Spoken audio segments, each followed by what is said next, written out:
이사야 30장 26절 제가 읽겠습니다. 여호와께서 그 백성의 상처를 싸매시며 그들의 맞은 자리를 고치시는 날에는 달빛은 햇빛 같겠고 햇빛은 7배가 되어 7날의 빛과 같으리라. 우리 교재는 성경강론 10권이고요. 4960페이지에 보시면 싸매심에 대한 예언 이렇게 나옵니다.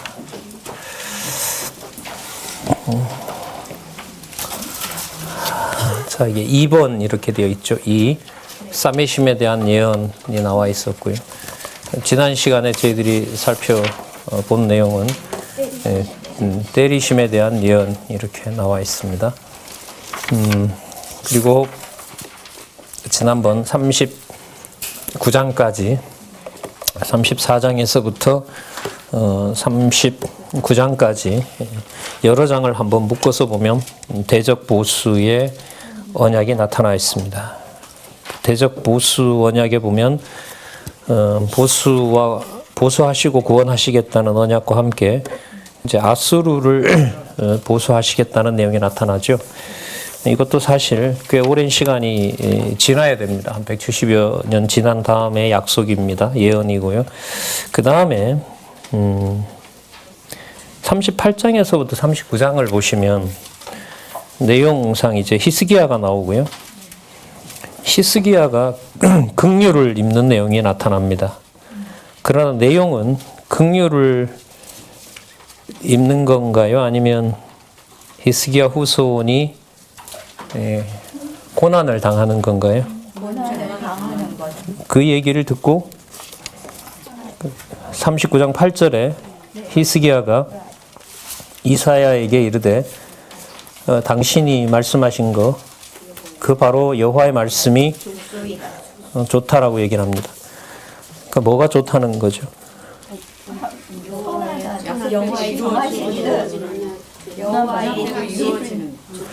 그러니까 히스기야 그 바벨론에 가서 그 다음에 7절에 보면 바벨론 왕궁의 환관이 된다는 내용이 좋다는 거죠. 아니요. 언약대로 예, 그것도 포함하네요. 포함하는 거죠. 근데 아니라 했다 기라 했다가 공부를 하는 것 같기도 하고 안 하는 것 같기도 하고. 자, 그 다음에 나의 생전에는 평안과 견고함이 있다. 이거 좋은 건가요? 나쁜 건가요? 좋은 거예요. 그 후손 자녀들은 바벨론의 황궁이 되는 게 좋고 그것도 좋고 이것도 좋은 건가요? 다 좋아요. 아, 참 묘하대요, 권사님이 지금. 이게 쉽게 정리가 안 되는 말씀이죠, 이게. 전체를 안 보면은 이걸 가지고 결론을 내리기가 참 힘듭니다. 그러나 이 내용을 앞에서부터 이제 우리가 기억을 하나 하면서 이제 40장으로 넘어갈게요. 그 이사야를 통해서 히스기야에게 얘기하는 게 목적이 아닙니다. 이 목적은 1장 1절에 보면 왕 이름이 누구부터 나왔죠? 1장 1절에 누구부터 히스기야까지요? 우시야부터 한 90년에 걸쳐 있고 해서 예언은 한 70년, 60년에 걸쳐 있습니다. 네 왕이 아직 남쪽 유다 한 중간쯤에 해당되는 왕들인데 이때 하나님께서 선지자를 통해서 이제 어마어마한 얘기를 해주고 있는 거죠. 이 왕국이 앞으로 어떻게 된다? 망한다. 때리신다는 내용을 얘기를 해주고 있습니다. 그 다음에 히스기야에게 오면 때리시는데 아수르를 가지고 때리는 게 아니라 결국은 자기들이 봤을 때는 아람에게 망해야 되거나 또 이스라엘이 위협적이었는데 그것도 아니고 아수르에 의해서 일단은 북쪽 이스라엘이 먼저 망하고, 그러니까 북쪽 이스라엘이 이걸 이제 받던 시기, 아까 누구라 그랬습니까? 첫 왕이? 우시야죠. 그러니까 우시야 경우라면 뭐 이렇게 위급한 나라가 아니에요, 이 나라가. 이제 위협적이라면 북이스라엘이고 아람인데 그들로부터 망하는 거 아니다. 오히려 그 북이스라엘과 아람이 아수르에게 망한다. 그러니까 그 다음에 일어날 역사적 사건을 확 바꿔버리는 거죠. 그러니까 우리 기준대로 나라가 통치되는 게 아니라는 거예요. 이 말은. 우리는 안 망할 거다. 남쪽 유다는. 그다음 두 번째, 망한다면 북이스라엘과 아람일 것이다. 그게 맞다 아니다? 아니다는 거죠. 그러니까 아수르를 가지고 친다는 거예요. 아수르는 잘 소재도 파악이 안 되죠. 당시로 보면. 근데 히스기야에게 오면 아수르가 어느 날 부각해서 북쪽 이스라엘을 망하게 시키고 남쪽 유다를 멸망 직전까지 몰아가는 거죠. 그럼 아수르가 다냐라고 했더니 그게 아니고 이 아수르가 바벨론에 의해서 망하게 된다. 그 바벨론이 바로 너가 창고문을 열어줬던 바로 그 바벨론이 와서 이 왕국을 무너뜨린다. 그런데 37장에 6장에 보면 이 모든 일이 태초에 내가 이미 준비해 놓은 일이다라고 얘기를 합니다. 맞습니까? 그 다음에 이사야 앞부분에는 이미 여호와의 이름이 열국에도 알려질 것을 이미 약속하고 있습니다. 맞죠? 예, 너무나 이제 엄청난 얘기들이 이제 이사야부터 시작이 되고 있는 겁니다. 그러니까 왕 4명이 나오는 것이 시사하는 바가 큽니다. 그리고 39장에 누구의 일로? 히스기야 왕. 그러니까 아수르에 의해서 북쪽 이스라엘이 망하고 남쪽 유다도 거의 뭐할 지경이 됐을 때, 망하게 됐을 때까지 이를 통해서 히스기야의 입에서 여호와께서 하시고 언약하시고 이루실 이 일이 바로 옳습니다. 그리고 언약하신 대로 그 일이 바로 제가 있는 제 눈앞에서는 하나님께서 일어나게 하지 않지만 바로 이 일이 여호와의 약속이 이루어질 것에 대해서 저는 분명히 확신합니다. 이렇게 됩니다. 그러니까 이 히스기야 사건을 이제 40장부터 가면 이제 고레스를 하나님께서 언급을 하세요. 맞죠? 네. 이제 고레스가 나온단 말이죠. 고레스는 미로부터 한 200년 지나야 돼요. 200년 지나야 등장하는 왕인데 하나님께서 이름까지 거론하시면서 사메심에 대한 얘기를 해주시는 내용이 바로 자 4960페이지부터 자 한번 또 살펴보도록 그렇게 하겠습니다. 그러니까 사메심에 대한 예언으로 가기 전에 히스기야의 입을 통해서 하나님께서 창세전에 준비하셨던 일, 바로 그 일을 지금 너희들에게 보여준다는 거죠. 그러니까 남쪽 유다에게 창세전, 자기네들은 거슬러 올라가면 아브라함까지 가면 돼요. 거기에서부터 이 나라가 구체적으로 약속이 성취됐기 때문에. 자, 그런데 그 이상의 어디로 가는 거죠? 창세전의 정한 비밀이 이게 아니다라는 걸 알려주는 겁니다. 그리고 앞부분에 나타났지만은 유다가 진노를 당하고 유다를 친 열방도 진노를 당하고 자, 그 다음에 28장에서부터 33장에 보면 누가 통치한다? 여호와께서 통치하신다. 그래서 내가 여호와가 이게 바로 선지서의 중요한 주어라고 말씀을 드렸습니다. 자, 40장에서부터 66장까지 내용은 4960페이지에 보시면 먼저 유다의 회복과 보수에 대해서 나타납니다. 그러니까 유다를 회복하실 뿐만 아니라 유다에 대해서 뭐 하는 거죠? 보수도 나타나요. 그럼 이걸 이제 좀 우리가 본 경험으로 정리를 하면 회복하기 위해서 보수하는 거예요. 어느 정도로 보수하느냐? 아무것도 안 남겨요. 기름 부음 받은 삼직을 여호와께서 멸해버리겠다는 거죠. 멸해버리겠다는 겁니다. 40장에 보면 언제 약속을 받았다라는 것도 선명하진 않은데요.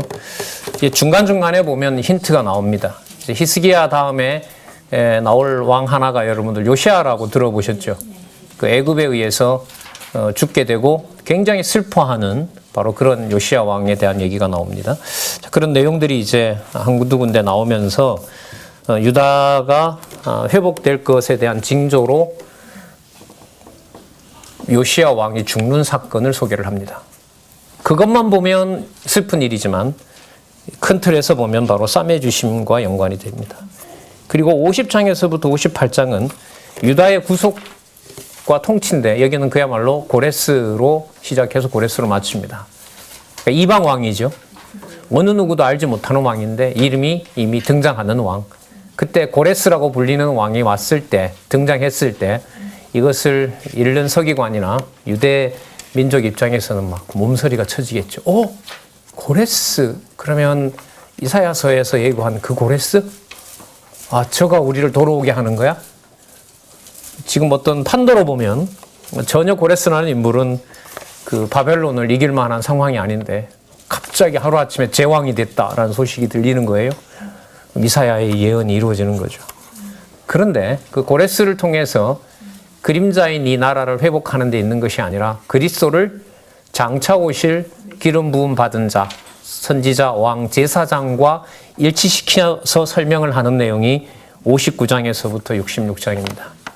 참 놀라운 얘기인 거죠. 그러니까 유다의 아브라함 후손으로서 유다라고 안 부르죠. 나중에 가면 야곱과 이스라엘로 부릅니다. 사실 이스라엘은 이미 망했는데도 불구하고 이스라엘이라고 고치는 거죠. 그리고 남은 자가 있다고 얘기를 하고 열방에다가 열고 통치자는 고레스라는 이방 왕을 얘기를 하고 있고요. 그리고 그는 삼직을 가지고 있다는 내용을 50장에서부터 58장까지 그 순서대로 따라가면서 정리가 됩니다. 그래서 50장과 58장은 나중에 마태, 마가, 누가, 요한 복음에 나타난 예수님의 행적, 사역을 여호와 계시 중심으로 이해하는데 너무너무 중요한 단서가 됩니다. 고레스를 설명하는 방식을 보면 우리가 생각하는 다윗의 그런 영웅적인 왕도 아닙니다. 그렇다고 능력이 없는 왕도 아니고 하지만 그는 하나님의 진리를 알고 있고 그래서 하나님 기준에 합한 자, 좀 시편에 가서 좀 가져오면 멜기세덱의 반차를 따르는 메시아가 누군지가 언급이 됩니다. 그러니까 어디 카드를 버리는 거예요? 혈육의 카드를 버리는 거죠. 버리면 여호와는 있어요, 없어요? 없죠. 여호와 약속은 없는 거예요.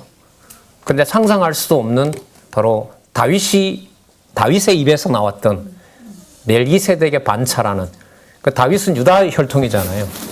그 혈통이 아닌 멜기세덱이라는 아브라함에게 잠시 나타났던 그쪽에 속한 왕이 온다는 거죠. 왕이자 제사장이자 선지자인 그 멜기세덱이 온다는 거예요. 그 계통을 지금 이 호세아를 통해, 그 고레스를 통해서 이루어진다는 내용이 놀랍습니다. 자, 그럼 먼저 40장에서부터 44장에 보시면, 유다 백성에 대한 회복이 나타납니다. 그리고 여러분들이 10권에 좀 특징이 하나 있다면요. 4961페이지에 보시면 4961페이지 위에서부터 하나, 둘, 셋, 넷, 다섯 번째 줄에 보시면은요. 대적으로부터 구원하셔서 위로해 주신다. 이러한 예언은 나오죠. 이러한 예언은 여호와 하나님께서 영원한 작정 섭리에 따라 이스라엘 자손에게 언약하신 말씀에 바탕을 두고 있다. 여기 두 개 다 들어가죠. 영원한 작정 섭리. 맞죠? 네. 그리고 이스라엘에게 약속하신 거예요. 창세기부터요. 맞죠? 네. 그럼 언약과 성취 섭리도의 바깥에 있는 두 개의 그림이 여기에 다 담겨 있는 겁니다. 그걸 가지고 뭘 보냐 하면 이사야 40장에서부터 66장까지를 본다 이 말입니다. 아셨어요? 네. 그리고 영원한 작정 섭리에 따라 이스라엘 자손에게 언약하신 말씀에 바탕을 두고 있다. 창세전 근거 얘기가 10권에 9권과 달리 10권에 추가가 됩니다. 아셨어요? 네. 자, 그러면 이 10권에서부터 이제 13권에 가면 13권 그 신약이 등장할 때까지 보강되는 단락이 바로 여러분 두 번째 단락입니다. 여기 보시면 여러분 두 번째 단락 속에 이러한 예언은 여호와께서 영원한 작정 섭리에 따라 이스라엘 자손에게 언약하신 말씀 바탕을 두고 있다. 이렇게 나오잖아요. 단락이 안 나눠졌죠? 그죠? 이제 11권, 12권에 가면 여기서 단락이 나눠지면서 두 번째 단락 무슨 근거? 창세전 근거, 언약과 성취 섭리도 제일 바깥 그림. 그게 선명해지는 겁니다. 그러니까 저 그림이 이제 90년도경에 나왔으니까요. 한 29년 전에 나오고 저 그림이 성경을 이해하는데 아주 도움이 많이 되는 여호와의 언약과 성취 섭리도라고 하는 것을 어떻게 보면 성경적 근거를 가지고 증명해 나가는 것하고도 관계가 됩니다. 물론 나머지 도표들이 다 그렇게 연관이 되고요. 자, 그렇게 참조하시고, 자, 그러면 40장에서부터 먼저 44장까지 유다 백성의 회복을 예언하시는데요. 40장에 보시면 회복을 예언합니다. 2절에 볼게요. 너희가 정다이 예루살렘에 말하라. 진노의 목소리로 말하는 게 아니라는 거죠. 그 복역의 때가 끝나고 죄악에 뭘 입었다? 사함을 받았다는 거죠. 죄악의 사함을 받은 거죠. 그 무서운 진노를 당하면서 앞으로 이제 이루어질 일이잖아요. 이제 예레미야에서부터 사실 이루어집니다. 그러니까 여러분 이사야서하고요 예레미야서를 언약과 성취 관계로 보시고 이해해도 돼요. 그러니까 이사야서가 선지서 전체 예언 노릇도 합니다. 말라기까지 갑니다. 서로 다 연관이 되어 있습니다. 이게 시간적 순서로 되어 있지만 시간적 순서를 뛰어넘는 의미상의 논리적 순서를 너무나 잘 보여주고 있습니다. 자, 그러면 40장에 보시면은 복역의 때가 끝나고 죄악의 사함을 받았다라고 얘기를 하고 있고요. 5절에 보시면 여호와의 영광이라고 나오죠. 그죠? 여호와의 영광이 나타난다라고 얘기를 하고 있습니다. 모든 육체가 그것을 함께 보리라. 이렇게 모든 사람이 다 보게 된다라는 겁니다. 그러니까 열방도 다 보게 되는 일들을 여기서 보여주고 있습니다. 죄악의 사함을 받는다라는 말은 죄를 더 이상 죄로 문제 삼지 않겠다. 아까 요절 읽었던 부분 있죠? 30장 26절. 맞죠? 그 회복에 대해서 얘기를 해주고 있습니다. 자, 그 다음에 잘 아시는 말씀인데요. 8절 한번 볼까요? 풀은 마르고 꽃은 시드나 우리 하나님의 말씀은 영영이 서리라 하라. 여러분 유다 백성들, 이스라엘 백성들에게 말씀은 모세 율법이 강력합니다. 그런데 그 율법으로 지금 견딘다, 못 견딘다? 못 견디고 앞으로 어떻게 된다? 망한다라고 하는데 여기서 지금 뭐라고 얘기를 하냐면 니들은 망할런지 몰라도 여호와의 말씀은 어떻다? 여러분, 나라가 망했고 약속한 그 3대 언약, 자손 땅 통치 언약을 모세에게 약속을 해줬는데 그 나라가 망하면 여호와의 말씀이 영원해요? 보이지 않는 차원을 얘기하니까. 보이지 않는 차원이 그럼 숨겨놓은 자식이 있는 거죠, 하나님은. 있어요? 창세전에 있어요. 창세전으로 막 가면 돼요? 이사야에 오라. 자, 우리 하나님의 말씀은 영영이 서리라. 이게 나중에 그리스도께서 오셔서 그러시죠. 천지에 말씀이 하나도 떨어진 적이 없다. 1.1핵이라도 다 이룬다. 근데 그게 모세의 율법인 줄 알았단 말이죠. 이 사람들은. 그래서 모세의 율법에 따라서 세워놓은 예루살렘 성전은 영원한다고 생각을 한 거죠. 다른 건 다 타도 적어도 저 성전만큼은 아니면 하나님의 법궤만큼은 있을 줄 알았는데 그게 이제 다 사라져버리고 뭐 사실 지금 뭐 어디 숨겨놨다 하기도 하고요. 뭐 별로 우리한테는 중요하지 않습니다만은. 자, 그러면서 9절에 보면 아름다운 소식이라 그럽니다. 그러니까 영원하신 하나님의 말씀, 이걸 그대로 가져가서 좀 미리 써보면 요한복음 1장 1절에 태초에 말씀이 계시니라. 그 말씀이 하나님과 함께 계셨고 그가 곧 하나님이시라. 그로 천지를 창조하셨고 라고 하는 걸로 우리가 좀 미리 가볼 수 있습니다. 10절에 보시면 보라, 주 여호와께서 장차 강한 자로 뭐 한다? 하나님이 임하신다 그래요. 그럼 하나님이 임하시는 걸 모세가 그 시내산에서 받을 때 보면 평온한 상황이에요? 두렵고 떨리고 죽을 상황이에요? 후자죠. 만나면 죽는 거예요. 이사야도 앞에 얘기했었죠. 아, 내가 하나님을 봤으니까 나 이제 뭐 한다? 죽었구나. 감당이 안 되는 거죠. 그 하나님께서 나타나신다라는 내용은 뭐냐면 심판과 관련되는 거고요. 모세의 경우로 보면 참 그것도 재밌는 부분이 많은데 만났을 때는 두렵고 절대로 그 성 가까이 산 주위로 오지 말라고 했지만 나중에 보면 70명의 장로와 모세가 하나님과 친구처럼 지냈더라 이런 말씀이 또 나와요. 그러니까 이게 좋은 거냐 나쁜 거냐 여러분 이렇게 따질 수는 없고요. 지금 10절에 보면 분명한 사실은 모세에게 그렇게 당신이 친구와 같이 모세를 대했던 방식으로 또 심판주이신 것을 포함해서 10절에 어쨌든 주 여호와께서 뭐 한다? 강한 자로 임한다. 전능자겠죠. 그리고 친히 그 팔로 뭐 한다? 그 팔은 능력을 의미하잖아요. 그러니까 당신이 임하셔서 하신다. 그러니까 죄악을 문제 삼지 않고 누가 오셔서 통치한다? 여호와께서 오셔서 통치하신다라는 내용이 바로 지금 이 약속입니다. 13절에 보시면은요. 여기 보면 이제 그 여호와, 임하시는 여호와를 소개를 합니다.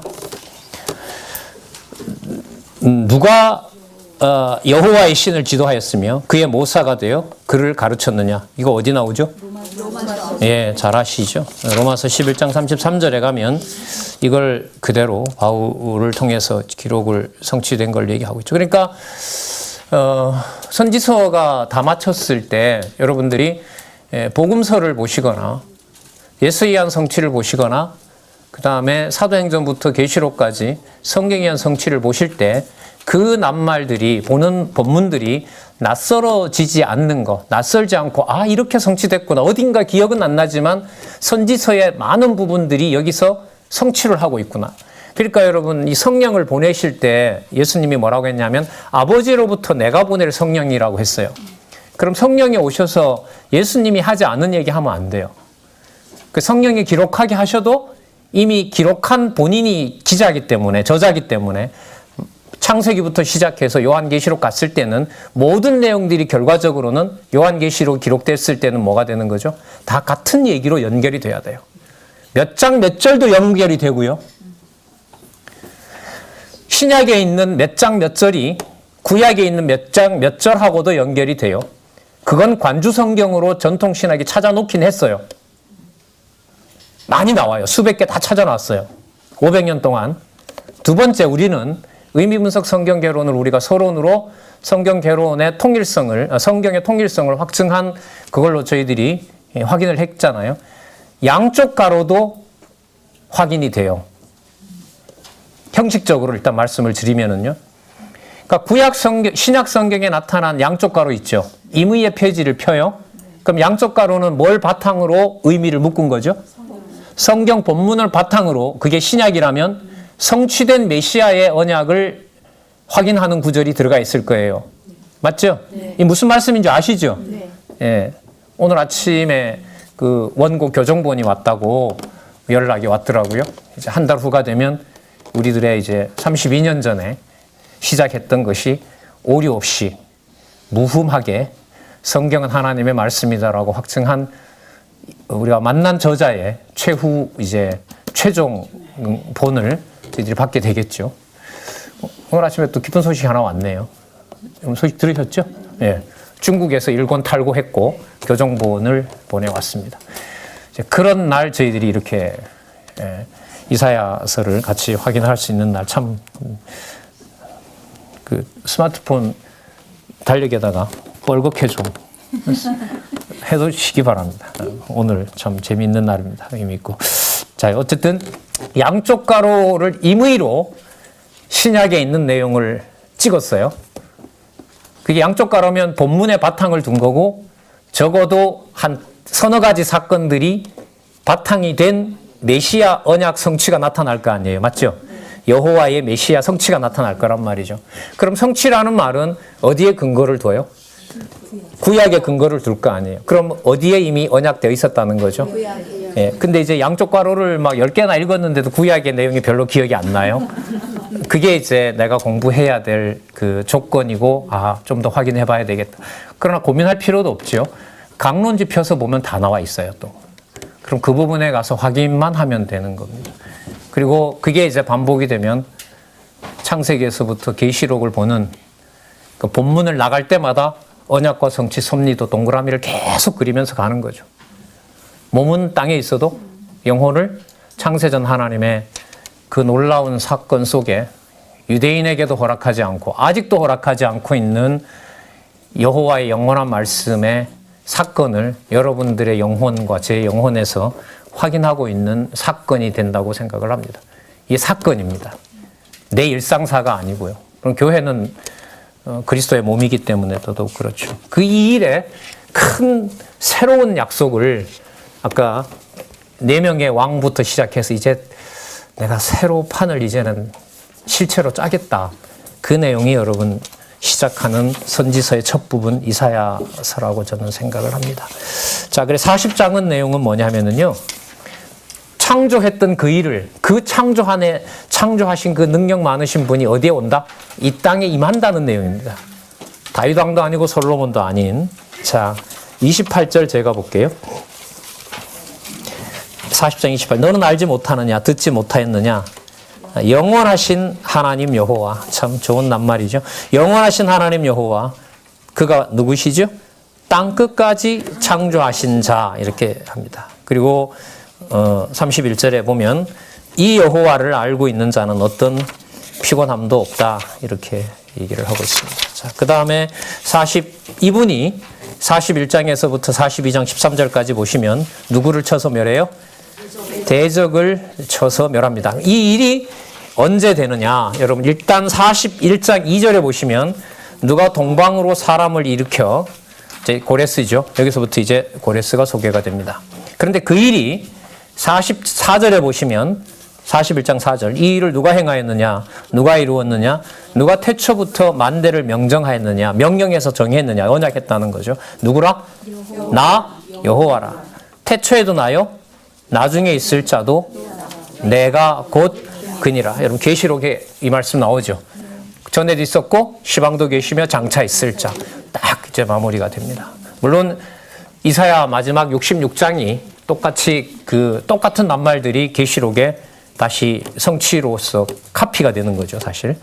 그렇게 또 반복이 되면서 이루어집니다. 그래서 아까 40장 내용에 여호와께서 임하신다고 했고요. 지금 여기 보면 창세전에 감추었던 일을 지금 내가 뭐 한다? 성취하실 것이다. 누구를 통하여? 고레스를 통하여. 그러면 고레스가 실체인가? 아닙니다. 그러니까 고레스를 보더라도 고레스에 맞추면 안 돼요. 그런데 이게 이스라엘 백성들이나 남쪽 유다에게는 이건 좀 충격입니다. 이방 왕을 메시아로 소개를 한다? 글쎄 뭐 제가 이스라엘에 아는 사람은 없는데 구약 사람들이 이사야 53장 같은 경우에는 불편해서 안 읽는다고 하고요. 그걸 꺼내면 이제 읽지 말라 그러고 그렇게 하는데 이 나타난 이 사실을 어떻게 받아들이는지 참 인간적으로 되게 궁금하긴 하네요. 자, 40장에서부터 시작한 사메심에 대한 예언은 41장에 가면 고레스로 시작을 합니다. 자, 4980페이지에 나오죠? 4980페이지에 보시면 첫 번째 단락 밑에서부터 다섯 번째죠. 다시 말하면 바사왕 고레스가 열방과 그 왕들을 굴복시켜 다스릴 일은 참 멋있어요. 여호와께서 언제요? 창세전에 작성하여 명하신 말씀대로 이루어지는 사건이다. 여러분 이 말을 적고 얼마나 많은 내용을 옆에다가 설명하고 싶겠어요. 근데 설명하면 이 전체 광론집의 균형이 깨어지거든요. 그래서 가장 중요한 사건이 이제 10장과 11장에 가면 성경을 구조대로 이해하는 데 맞추어서 강론집이 지필이 되죠. 확정이 되는 거예요. 그게 이제 두 번째 단락 창세전 근거, 세 번째 단락 구약은 신약 근거, 신약은 구약 근거. 그게 작년에 나온 강론집 1권 개정판에 그대로 딱 완결이 된 겁니다. 그 완결된 상황에서 다시 서론을 다시 지금 작업을 한 거고요. 자, 그 다음에 회복하신다는 내용이 이제 계속해서 나옵니다. 41장 20절 한번 볼까요? 41장 20절. 무리가 그것을 보고 여호와의 손이 지은 바요 이스라엘의 거룩한 자가 창조한 바인 줄 알며 헤아리며 뭐하리라? 깨닫게 된다. 여기 보면 헤아리며 깨닫게 된다라는 건데 아까 얘기했던 누구를 보면서요? 고레스를 보면서. 이게 앞으로 연결이 계속되는 거죠. 이게 쉬운 게 아니에요. 그러니까 바벨론을 멸망시켜서 포로로 돌아가라고 하는 그 고레스가 바로 하나님이 임한 증거다라는 것을 지금 이사야서에서 수십 장에 걸쳐서 얘기를 해주고 있단 말이죠. 그러면 유다로부터 온다는 이 메시아의 존재는 여기서 혈통을 이제 넘어서게 되는 겁니다. 혈통을 무시하는 게 아닙니다. 혈통을 무시하는 게 아니고 혈통을 통해서 어디에 갇히질 않아요? 혈통이라는 데 갇히질 않는 분이에요. 로마서에 이게 아주 간단하게 시작할 때 되어 있죠. 그가 육으로 보면 아브라함과 다윗의 자손으로 왔지만 영으로 보면 이미 그는 태에서부터 성결한 자였다. 요한복음에 보면 이제 하나님이셨다. 이렇게 표현이 되고 있잖아요. 자, 확인 하나 할까요? 41장 25절에 이제 계속 연결이 됩니다. 내가 한 사람을 일으켜라고 나오죠? 그죠? 그때 한 사람이 고레스인 거고요. 그 다음에 27절에 보면 내가 이제 강조를 합니다. 27절에 내가 이렇게 나오죠? 내가 비로소 시온에 이르기를 너희는 보라. 그들은 보라 하였노라. 내가 기쁜 소식 전할 자를 예루살렘에 주리라. 누가요? 고레스가 바로 그런 자라는 거죠. 그래서 42장 1절에서부터 9절에 보시면 이제 고레스라는 이름이 여기에 소개가 됩니다. 고레스로 공의를 베풀어 예언을 이루실 언약을 여기서 예언합니다. 여러분들 앞부분에 보면 7장과 9장과 11장에서 처녀가 잉타의 아들을 낳고 그가 바로 하나님이다, 아버지다라고 표현을 했었죠. 날 아들이 부모 관계, 자식 관계도 넘어서 버리는 거죠. 분명히 아브라함과 다윗의 자손으로 오시는 분인데 그분을 9장에 가면 뭐라 그래요? 영존하시는 아버지라고 얘기를 해버려요. 이걸 어떻게 받아들여야겠어요? 도대체 이걸 글쎄요. 이 뭐 유대인들이 똑똑하다고 하는데 이런 표현들을 하나님께서 진짜 숨겨놓았던 비밀들, 그 자손 땅 통치를 이루시는데 자손도 일반적인 개념이 아니고 땅도 그 땅이 아니고 왕도 그런 왕이 아니고 여호와께서 직접 오셔서 하는 일에 엄청난 이야기들이 이사야에서부터 이제 시작이 되는 겁니다. 그래서 이렇게 66장까지 긴가 뭐 혼자 이런 생각도 해보긴 했는데 하여튼 논리적 흐름을 우리가 좀 많이 반복해서 좀 익숙하게 해놓으시면 좋을 것 같아요. 8절 한번 볼게요. 42장 1절. 내가 붙드는 나의 종, 내 마음에 기뻐하는 나의 택한 사람을 보라. 내가 나의 신을 그에게 주었은즉 그가 이방에 공의를 베풀래. 이방에 이제 여호와의 신을 알리는 거죠. 8절에 보시면 나는 여호와니 이는 내 이름이라. 그러니까 고레스라는 이름을 통해서 보여줄 이름이 누구냐 하면 여호와인 거예요. 그런데 그 여호와는 이스라엘 백성들에게 알려주던 그런 여호와가 전혀 아니에요. 전혀 아니에요. 이게 바로 여러분 뭐냐면 우리가 그토록 말하는 모형과 실체입니다. 모형이다 실체다 이게 쉬운 개념은 아니에요. 제가 볼 때. 모형 다음에 실체가 오겠지. 메시아겠지. 그런 내용이 아니에요. 본문을 좀 고민을 하시고 보시면 자, 나는 여호와니 이는 내 이름이라. 나는 내 영광을 다른 자에게 내 찬송을 우상에게 주지 아니하리라. 여러분 10계명 1계명이 뭡니까? 그 계명을 여호와가 관리할까요? 유대민족이 관리할까요? 여기 답 나왔죠? 내 찬송을 우상에게 주지 아니하리라. 맞죠? 그 10계명 관리자가 바로 여호와가 되시는 거죠. 본인이 율법을 성취하러 오시는 거예요. 누구를 통하여? 메시아를 통하여. 자, 그러면서 9절에 보면 보라 전에 예언한 일이 이미 이루었느니라. 이제 내가 무슨 일이라 그래요? 새 일이라고 나오죠. 이게 43장에 나오고 48장에 또 나옵니다. 나중에 한번 찾아보세요. 그리고 넘어가면 여호와께서 하신다라는 것이 강조가 됩니다. 4장 42장 10절이라든지 새 일이고 새 노래라 그래요. 맞죠? 42장 10절에 보세요. 42장 9절에는 새 일이라 그랬죠. 새 일을 보고 여호와께서 무슨 노래를 짓게 해요? 새 노래를 짓게 한다는 거죠. 이게 바로 말하는 우리가 모형과 실체입니다. 그러면서 백성을 보호해 주신다고 하는데 여기서 이제 하나 기억하셔야 될 게 진노 중에서 보호하세요. 그럼 이게 무슨 뜻이냐면 앞으로 예루살렘 성전이 망하게 되는 그 진노가 무슨 사인이 되는 거죠?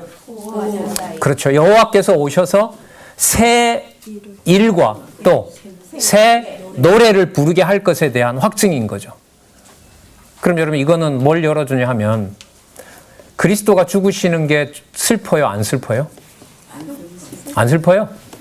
슬프죠. 네. 그러면 마태복음으로 보면 제물 되시는 거고요. 마가복음으로 보면 아버지께로 가시는 거고요. 그 다음에 누가복음으로 보면 사역을 하고 계시는 거고요. 죽어 가시면서도 요한복음은 그분이 바로 하나님의 자리로 가시는 거죠. 그렇게 보면 이런 내용들이 이미 선지서에서 선지서가 두 부분으로 정리가 된 거 이거는 다른 부분도 그렇지만 이 개론 구조에서 너무너무 중요한 부분입니다. 그러니까 마태복음부터 요한복음까지 우리로 보면 이제 사도행전 1장 18절이지만 사도행전 1장 11절까지지만 예수에 의한 성취를 구약의 예언서를 통해서 예언된 분이다라는 걸 확증해 갈 때 3대 언약과 연관해서 나라의 완성과 연관해서 볼 때 선지서가 두 부분으로 이해된다는 것은 우리들한테 엄청난 복입니다. 이렇게 다양한 내용을 딱 나누어서 메시아께서 여호와께서 그 이전 나라를 진노로 없애버리고 그 진노가 무엇의 신호다? 회복에 대한 신호다. 그리스도가 그렇다면 죽는 것이 무슨 신호예요? 새로운 생명을 확증하실 것에 대한 신호가 되는 거죠. 뭐 성령께서 오신다면 오셔서 하시는 사역이라고 보면 옛사람이 죽고 새 사람이 살아나는 것과 연관이 됩니다. 그러니까 이게 이제 실제로 이 땅에 몸을 입고 있으면서 우리에게 일어나는 일이죠. 이걸 부인하면 이제 적그리스도가 된다 이렇게 나오고 있습니다. 자, 그러면 우리 43장에 가셔서는 이제 강조가 됩니다. 그 고레스를 내가 세울 텐데 이방왕이라고 해서 경홀히 여기면 안 되고 이 일을 지금 누가 하고 있느냐? 내가 하고 있다는 것이 여러분 43장에 아마 동그라미 많이 되어 있죠? 뭐가 동그라미 되어 있어요? 예, 읽지는 않아도 그냥 막 시뻘겋게 아마 동그라미 되어 있을 겁니다. 죄송합니다. 읽으셨으리라고 확신합니다. 안 읽었어요? 대놓고 안 읽었다고도 얘기하고 진짜 당당하세요. 진짜. 43장 7절 무릇 내 이름으로 일컫는 자 곧 누가? 내가 내 영광을 위하여 창조한 자를 오게 하라. 그들을 내가 지었고 만들었느니라. 그래서 뒤에 가면 너희들의 부모는 나다. 말라기 가면 나오죠? 내가 너희들을 낳았건만 누구한테 가서 젖을 달라고 하느냐 이렇게 나오잖아요. 내가 네 아비라 이렇게 나오지 않습니까? 이 일을 창조 태초부터 정해놓았다는 거죠. 누구를 보낼? 아브라함과 이삭과 야곱의 후손으로 오는 왕이 아닌 하나님이 감추어 놓으셨던 메시아. 13절 볼까요? 과연 태초부터 나는 그니 내가 바로 여호와인 바로 그 일을 하시는 바로 그분이니 내 손에서 능히 건질 자가 없다. 내가 행하리니 누가 막으리요. 그래서 신약에서는 이런 표현들에 맞추어서 사역이다. 여호와의 사역이다. 여호와께서 이 땅에 오셔서 하시는 일이다. 28절에 볼게요. 그러므로 내가 성소의 어른들로 욕을 보게 하며 야곱으로 머릿게 하며 저주를 입게 하며 이스라엘로 이게 바로 무엇의 징조예요? 회복하실 것에 대한 징조라는 겁니다. 그러니까 망하게 하시는데 그 망하게 하는 이유가 아까 소개됐던 창세전부터 있었던 일을 내가 지금 보여주겠다라고 얘기를 하고 있습니다. 자, 계속해서 이제 강조를 하지요. 44장 6절 볼게요. 44장 6절에 보시면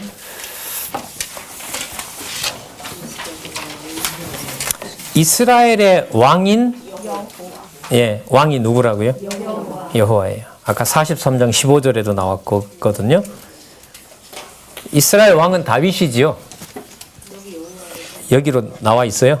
예, 저도 아는데 그건. 예. 자, 아까 임하신다고 했죠. 그리고 그리스도가 나중에 이제 그 나귀 타고 미가서에 있는 약속을 이루실 때 호산나 다윗의 자손이여 만 이스라엘을 구원할 자다. 이제 그런 말씀으로 나오잖아요. 6절에 보면 이스라엘의 왕인 여호와 이스라엘의 구속주인 만군의 여호와여 나는 처음이요 나는 마지막이라 나 외에 뭐가 없다. 그러니까 여러분 이 십계명 관리를 여호와가 하신다고요. 그 말씀 관리를 누가 하신다는 걸까요? 그렇죠. 여호와를 여호와 되게 하시는 분이 바로 여호와세요. 그 일이 성경을 통해서 또 성령 하나님의 사역을 통해서 그게 이래 읽어도 모르고 저래 읽어도 몰랐던 이 성경이 여러분들에게 성경 신학이라는 성경에 기초한 성령께서 주관자 되신다는 일이 수십 년에 걸쳐서 거듭 확증이 된 시대에 여러분들과 제가 있습니다. 제가 요즘 뭐 신학책들을 좀 꽤 많이 읽어보고 있는데요. 어쩌다 이런 게 이렇게 떨어졌지? 뭐 이런 생각밖에 안 듭니다. 참 놀라운 일입니다. 그러면서 여러분 여기서 뭐가 나오냐 하면 8절에 보세요. 8절 끝에 보면 너희는 나의 증인이라 나 외에 신이 있겠느냐? 과연 반석이 없나니 다른 신이 있음을 알지 못하노라. 그러니까 이렇게 되려면 여호와라는 이름을 세계에다가 전해야 되잖아요. 그러려면 예루살렘을 열어야 돼요. 그래서 이방이 와서 예루살렘을 짓밟는다는 말도 되지만은 짓밟으러 온 자들에게 누구의 이름을 보여줘요? 여호와의 이름을 보여주는 거죠. 그 근거를 우리가 역사서에서 얘기할 때 뭐라고 얘기했냐면 열왕기에서 찾아온 시바 여왕과 역대기에서 찾아온 시바 여왕은 다른 맥락입니다. 열왕기에 찾아오는 이방 왕들은 솔로몬에게 우상을 소개하고 여자를 소개하고 우상을 전하기 위해서 온 자들이에요. 그래서 결국은 열왕기는 뭐 합니까? 망하게 되는 길로 갑니다. 그러나 그 똑같은 자를 역대기가 440년경에 기록이 됐으니까요. 망한 후 200년 후에 기록을 하거든요. 에스라를 통해서 보통 기록했다고 하는데 그 망하고 지금 페르시아라는 제국의 손에 있을 때 에스라가 글을 쓰는데 지금 돌이켜보니까 그 일은 저것 때문에 망한 일인데 저것 때문에 그 망한 일 때문에 누구의 이름이 이방에 알려지고 있어요? 그걸 에스라로 하여금 보게 하고 에스더 시대 때 120도에 있는 자들이 여호와의 이름을 부르는 일이 구약에 확증이 된 거예요. 그래서 선지서의 일이 반으로 나누어져서 사고할 수 있도록 안내한다는 것은 이런 세계사는 없습니다. 이런 구도를 짤 수 있는 게 없어요. 어떻게 보면 야 이런 거 모르게 하면 어떻게 하지 두려움이 생길 정도로 사실 뭐 저는 인문학을 전공했습니다만은 인문학 공부의 정점은 마지막에 예를 들면 박사학위를 쓴다 이럴 때 너 세계관은 뭐냐라고 물어요. 그게 이제까지 배웠던 걸 가지고 그게 철학이든 뭐 문학이든 뭐든 간에 이제까지 배웠던 모든 걸 가지고 어떤 당신이 그린 그림이 뭐냐 뭐 독창성은 한 5%만 제시해도 되니까 그게 뭔지를 더 한번 검증을 받아라. 이게 이제 일반적인 학문이거든요. 그러니까 세계관에 대한 문제인 거죠. 여러분 유대인들의 머릿속에 이게 이렇게 들었을 때 이게 들어올까요? 안 들어올까요? 안 들어오죠. 아직도 다윗의 후손으로 오는 메시아를 기다리는데요. 이렇게 거듭 수백 번에 걸쳐서 확인이 됐는데도 안 믿는 걸로 보면 못 믿게 하시는 거죠. 우리는 이렇게 열심히 하니까 깨닫게 하신 거고. 자, 44장 28절에 보겠습니다. 44장 26절, 28절 볼게요.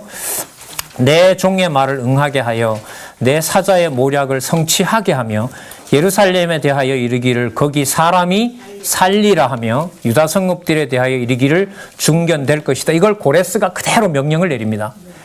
그래서 28절에 이제 그 이름이 거론이 되죠. 앞부분에는 그가 누구지라고 했는데 여기에 이름이 나와. 28절. 고레스에 대하여 이르기를 그는 누구 목자라? 나의 목자고 나의 기쁨을 성취하고 예루살렘에 대하여 이르기를 중건되리라. 에스라 1장에 가면 나오죠. 자, 그러면 이가 와서 45장에서부터 48장에 보면 유다의 원수를 뭐 한다고 그러죠? 원수를 갚아주는 거죠.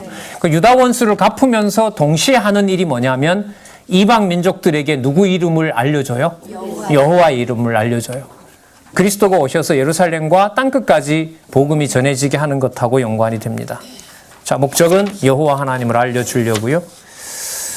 자, 여러분 7절에 한번 보고 말씀드릴게요. 45장부터는 이제 거의 여러분 이 몇 장 정도가 될까요? 58장까지요. 58장까지 거의 이제 고레스에 맞추고 고레스에 맞춰서 읽으실 때 유대인들이 생각하는 누가 아니다. 메시아가 아니다라는 게 여기에 나와요. 그러면 여러분들 뭐가 딱 이해가 되냐면 아, 유대인들이 와서 모를 수밖에 없구나. 눈앞에는 오늘 아침까지도 모세의 글이라고 읽었는데 바로 고개를 들어보니까 메시아가 와 있는 거예요. 그래 내 머릿속에 지배하는 건 뭐냐면 구약에 있는 구도예요. 메시아가 보일까요? 안 보일까요? 안 보여야 되고 보이면 안 돼요. 왜요? 거기서 유대인들이 믿어버리게 되면 유대인들이 같이 살자고 해요. 그럼 누구에게 기회가 없어요? 그건 이사야의 정해진 뜻이 아니에요. 열방이 알려야 돼요. 큰일 날 뻔했죠. 큰일 날 뻔했어요. 귀하신 줄은 아시는 것 같아요. 자, 7절에 볼게요. 이 일에 경악할 것을 이렇게도 알려줘요. 7절에 볼게요. 나는 빛도 짓고 어둠도 창조하며 나는 평안도 짓고 환난도 창조하노니 나는 누구라? 여호와라. 이 모든 일을 행하는 자가 바로 나다. 그래서 어딘가에 나오죠. 내 생각은 내 생각과 다르고 하늘이 땅에서 먼 것 같이 다르다. 그러니까 누구 기준의 메시아가 아니에요. 유대인들과 인간들의 기준의 메시아가 아니죠. 아까 유다 백성을 보호하는 목적을 본문에서 잠시 찾아볼게요. 45장 14절을 볼게요. 45장 14절 끝에 보시면 하나님이 과연 내게 계시고 그 외에는 다른 하나님이 없다 하리라 나오죠. 맞죠? 그럼 고레스를 세우는 이유가 뭘까요? 여호와의 이름을 관리하기 위한 거예요. 그 10계명 1계명을 누가 이루시는 거다? 여호와께서 계속 나옵니다. 45장 18절 끝에도 보시면은요. 나는 여호와라. 나 외에 다른 신이 있다 없다? 없다. 지금 이 45장의 내용은 거의 여호와가 계시의 목적이다라는 것을 알려줍니다. 그 다음에 다는 아니에요. 46장 3절에 보시면 야곱의 집이요 이스라엘 집에 남은 모든 자요 이렇게 나오죠. 맞죠? 예, 남은 자들이 돌아올 것에 대해서 약속을 하고 있고요. 자, 계속 나옵니다. 8절에 보면 46장 8절의 끝에 보세요. 나는 하나님이라 나 외에 다른 이가 없느니라. 나는 하나님이라 나 같은 이가 없느니라. 그러면 여호와께서 임하시는 게 맞네요. 뭐 하시려고? 당신 외에 누가 없음을, 신이 없다는 것을 알려주시려고. 그것도 누구에게도? 이방인에게도. 놀라운 얘기죠. 사실. 자, 11절 보겠습니다. 46장 11절. 내가 동방에서 독수리를 부르며 먼 나라에서 나의 모략을 이룰 사람, 고레스겠죠? 부를 것이라. 잘 보세요. 내가 말하였은즉 정령 이룰 것이요. 내가 언약하고 내가 성취한다는 거예요. 그죠? 그 다음에 경영하였은즉 정령 행하리라. 그러니까 이 말은 뭐냐 하면 언약하고 성취를 하는데 경영했다는 말은 내가 그 과정도 내 방식대로 한다. 이걸 뭐라 그런다 그랬죠? 주 하나님의 주권성이라고 얘기를 한 거예요. 주권성이라고 말씀을 드렸었죠. 자, 그래서 바벨론이 앞으로 이런 거예요. 히스기야에게는 너네들이 누구한테 망한다? 바벨론에게 망한다. 근데 그 바벨론이 오는 것이 무엇의 증거냐 하면 회복의 증거다. 회복의 증거가 되려면 바벨론은 번영해야 돼요? 망해야 돼요? 망해야 되죠. 그 망할 때 내가 준 히스기야에게 얘기했던 선한 일이 뭔지가 이루어진다 이거예요. 히스기야에 막혀 있으면 안 돼요. 그래서 제가 아까 히스기야에서 50장까지 거의 왔는데요. 50장까지 나오는 58장까지 나오는 고레스하고 딱 붙여야 돼요. 그러니까 히스기야에 약속한 것은 뭐예요? 바벨론입니다. 바벨론에서 망하는 거예요. 맞죠? 바벨론에서 망하고 이방의 예루살렘 성이 공격을 당해요. 그런데 공격하러 온 자들에게 여호와를 알려줘요. 맞죠? 여호와를 알려주고 여호와께서 통치하신다는 것을 바벨론 세력을 무너뜨리는 고레스를 통하여 여호와의 이름을 알려준다는 거죠. 그럼 이런 구도에서는 유대인이다, 이스라엘 백성이다라는 그 혈통이라는 것을 끼워 넣을 때가 지금 있어요, 없어요? 없어요. 그 일을 어쨌든 시온에서부터 출발한다라고 가르쳐 주죠. 왜? 시온에 누구 이름이 있으니까? 여호와의 이름이 있으니까요. 예. 하여튼 전체적으로 이사야서를 보실 수 있기를 진짜 간절히 바랍니다. 자, 3절에 볼까요? 48장 3절에 여호와께서 가라사대 내가 옛적에 장래사를 고하였고 내 입에서 내어 보내었고 내가 호련히 그 일을 행하여 이루었는 이미 완료형으로 쓰고 있습니다. 이 일 앞으로 어떻게 된다? 꼭 이루어진다. 꼭 이루어진다. 자, 강도가 깊어집니다. 강도가 깊어진다는 말은 여러분들 뭐냐 하면은요, 아브라함으로 가는 것이 아니라 어디로? 창세전 여호와의 일이고 그때 일을 내가 지금 보여주려고 하는데 그걸 바벨론이 일단 침략할 것이고 그것이 바로 고레스가 뭐 하는 내 이름으로 와서 새 일을 보여줄 것에 대한 사인이다. 이걸 여러분 인간적으로 보면 유대인들이 어떻게 정리를 하겠냐 말이죠. 이 어마어마한 얘기를. 근데 이건 근데 우리는 너무너무 명쾌하게 보고 있잖아요. 6절에 한번 볼까요? 48장 6절. 내가 이미 들었으니 이것을 다 보라. 너희가 선전치 아니하겠느냐? 이제부터 내가 여기 또 나오네요. 새 일, 곧 어떤 일? 내가 알지 못하던 은비한 일을 내가 보이노니 이 일들은 이제 창조된 것이요 옛적 것이 아니라 오늘 이전에는 내가 듣지 못하였느니라. 이게 여러분의 모형과 실체인 겁니다. 정해놓지 않은 일이 어디 있겠습니까마는 히스기야에게 남쪽 유다의 멸망을 얘기하고 하늘의 나라가 이루어질 것에 대해서 확증을 해주고 있는 내용이 바로 여러분 48장까지 내용입니다. 그 다음에 49장과 여러분들 58장은 뭐냐 하면은 고레스 이제 소개했죠? 누구의 이름으로 올? 예? 여호와의 이름으로 올 자로 소개를 했잖아요. 여기 유다의 구속과 통치는 그야말로 삼직 있죠. 삼직. 예? 선지직, 왕직, 제사장직, 선지자직. 그걸 고레스가 가지고 있다는 거예요. 자, 한 군데씩 볼까요? 49장 여러분들 1절에 보시면 49장 1절에 보시면은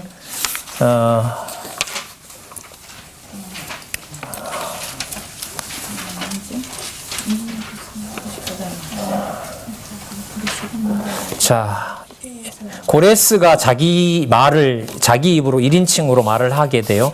49장 1절에 보면 섬들아 나를 들으라 그랬을 때 나가 누구냐 하면 고레스를 말하는 겁니다.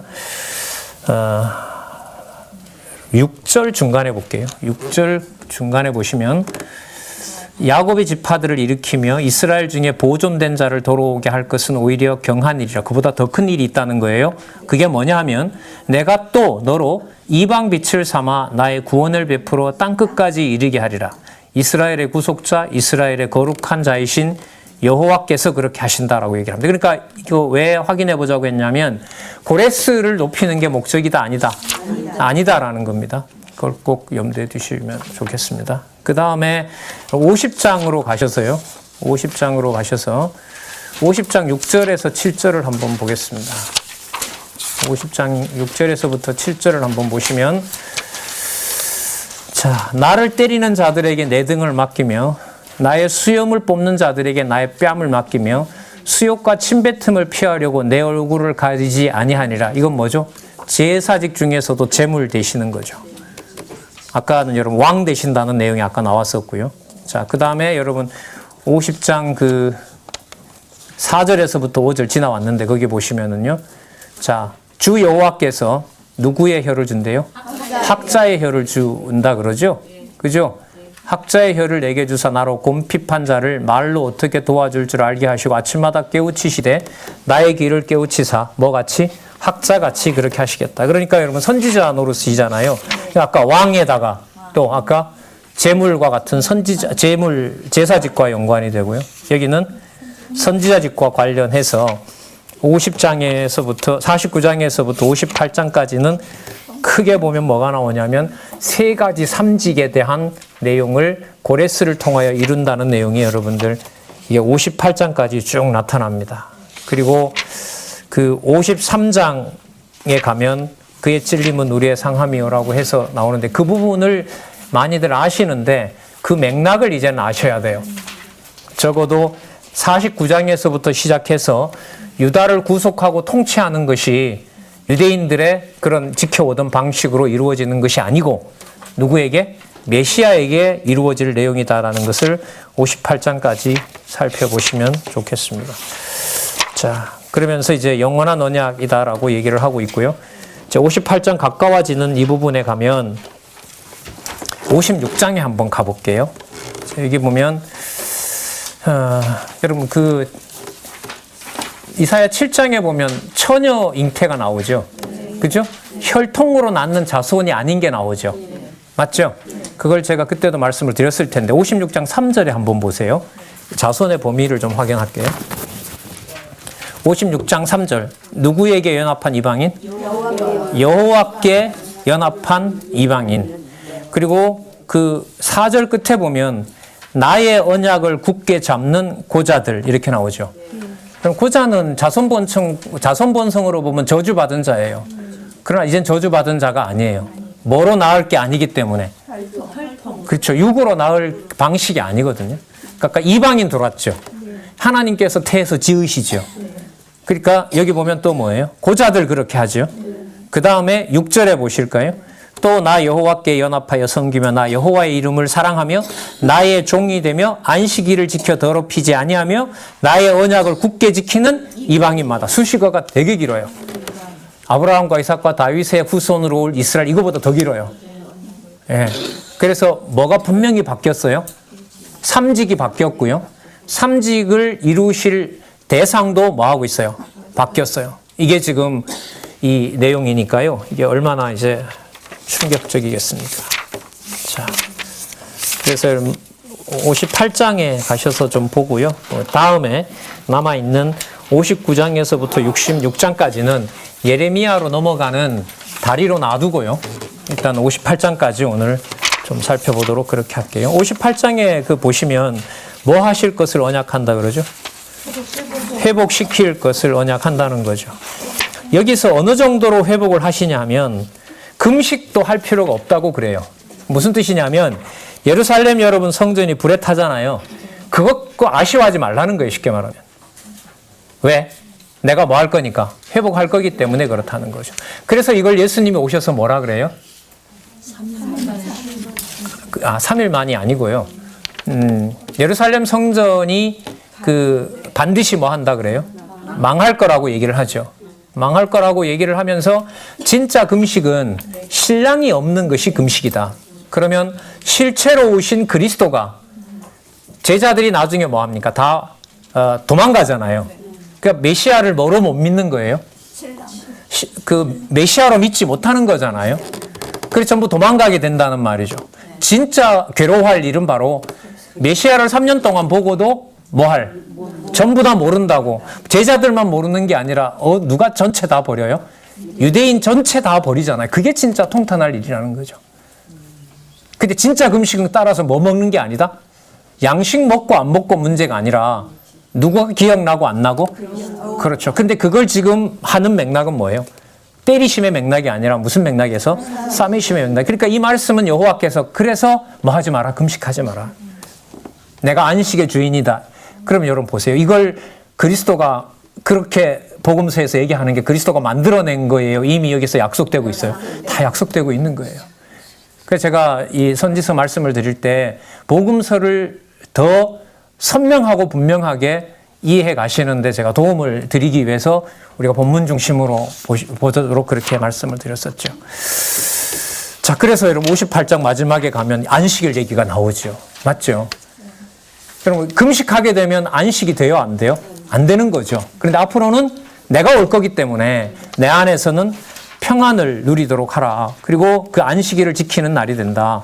58장 13절에 보시면 만일이 아니고요. 틀림없이 말입니다. 틀림없이 안식일에 내 발을 금하여 너 내 성일에 오락을 행치 아니하고 안식일을 일컬어 즐거운 날이라 여호와의 성일이라 존귀한 날이라 하여 이를 종기히 여기고 내 길로 행치 아니하며 내 오락을 굳지 아니하며 사사로운 말을 하지 아니하리라 이렇게 끊습니다. 그리고 내가 여호와로 인하여 즐거움을 얻을 것이라. 그럼 이 말씀 뭐예요? 내가 뭐기 때문에? 내가 즐거움이고 내가 평안이니까 내가 뭐의 주인이다? 그렇죠. 이게 여기서 나오는 거예요. 여기서. 내가 너를 땅의 높은 곳에서 올리고 내 조상 야곱에게 약속했던 것으로 뭐 한다? 기르리라. 야곱에게 약속했던 게 뭐예요? 통치. 야곱 사건에서 여호와께서 야곱이 받은 언약에 보면 영원한 언약을 이루시고 영원한 통치를 얘기해 줍니다.